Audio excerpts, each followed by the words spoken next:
Welcome to this explainer. We're jumping right into Chapter 2 of Tracy B. Jones's deeply personal book, Abba's Baby Girl Mind Transformation. She takes something incredibly familiar, the cross, and completely decodes it using ancient Hebrew pictographs and her own journaling. It's a brilliant, totally unique framework, so let's get right into it. Okay, so right off the bat, she tackles this massive paradox. Think about it for a second. How does a Roman instrument of execution, something literally designed to maximize physical pain and totally break your spirit, become a door of life? Jones actually contrasts that grim history with a profound spiritual promise. She looks at how complete, total surrender transforms this brutal device into a symbol of a ruler who actually restores life. You see, what's so fascinating here is that she shifts our focus entirely away from the physical agony. Instead, she creates this really dynamic, spiritual framework. She realized that carrying her own cross wasn't just physical, it was a mental and spiritual anchor for real personal transformation. And it all comes down to two opposing paths. On one side, we have the path of death. You can absolutely carry your cross, but still be totally bogged down by your own fleshly desires, basically exploiting grace to justify doing whatever you want. But on the other side, the path of life. This means walking in the Spirit, humbly submitting your thoughts, and letting your emotions be restored so you can make deliberate, life-giving choices. So, moving right along to our first section, Tav, the divine mark. If you look at the early Hebrew script on the far left, you'll see the letter Tav actually started out as a pictograph of two crossed sticks. It's the final letter of the Hebrew alphabet, but it's not just some static noun, it's a symbol expressed entirely in motion. Basically, in biblical Hebrew, a stake or a pole was used as a literal boundary marker. Think of it like a giant ancient X marks the spot that maps out the borders of a piece of land. It sets the divine boundaries for your path. Now this is where it gets really deep. Jones discovered that the Hebrew root word for the cross itself actually means the mark of man. It combines those two crossed sticks, the mark with a man's head, which signifies the top, the beginning, or leadership. So the idea is that when you put divine authority at the head of your life, your path automatically lines up with those boundaries. Even when absolute chaos hits, your path is already marked and secure.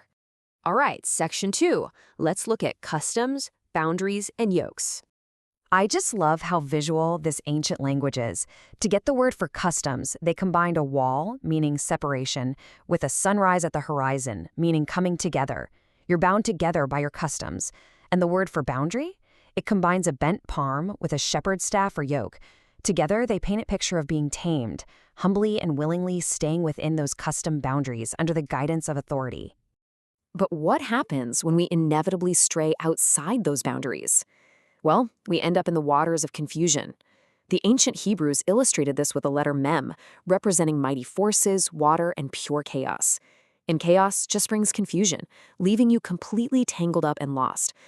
In fact, Jones points out that our own mortality and tendency for disorder literally define us.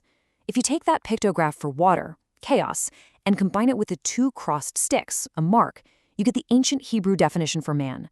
At our core, we are literally chaos marks, entangled in uncertainty, and basically guaranteed to face storms. Which brings us to section 3, the transverse bar of choice. Jones was going through some really heavy stuff, and in her journal, she wrote down this deeply introspective question: how can I cease running away? When trauma and anxiety build up to a boiling point, our natural human instinct is just to hide from the chaos, right?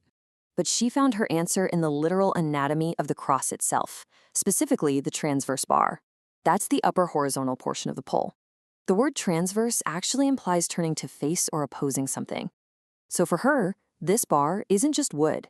It's the exact moment of choice. It's a tangible reminder to stop running, turn around, and confront the storm head-on. She even completely reframes the whip.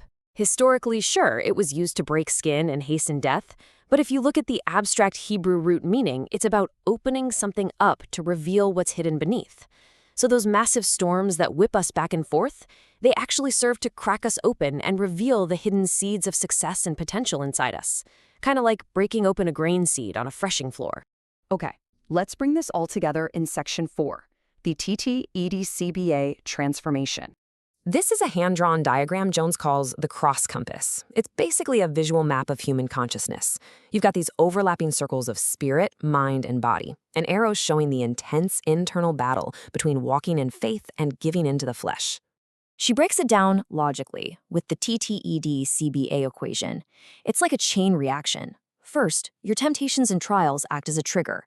Those instantly impact your emotions and desires. That internal reaction forces a choice. That's your transverse bar moment. From there, you enter a battle between faith and flesh. And finally, you get the aftermath, a resulting transformation that leaves you stronger and prepared for whatever trial comes next. While she was creating this, Jones got this incredibly heavy journaling prompt. It asked, "Who is dying waiting on you to tell your testimony so they can overcome the path of death?" Talk about a wake-up call. It drove her to share this entire cross-compass framework so the rest of us could navigate our own storms and actively choose the path of life. So, we're going to leave you with this final thought. Life is absolutely going to bring chaos. That's a given. But the next time you find yourself standing right at that transverse bar of choice, are you going to run from the chaos, or are you going to turn and face the storm to reveal your hidden potential? We really hope this explainer sparked your curiosity about these ancient symbols and how they map onto our daily lives. Thanks for joining us, and keep exploring.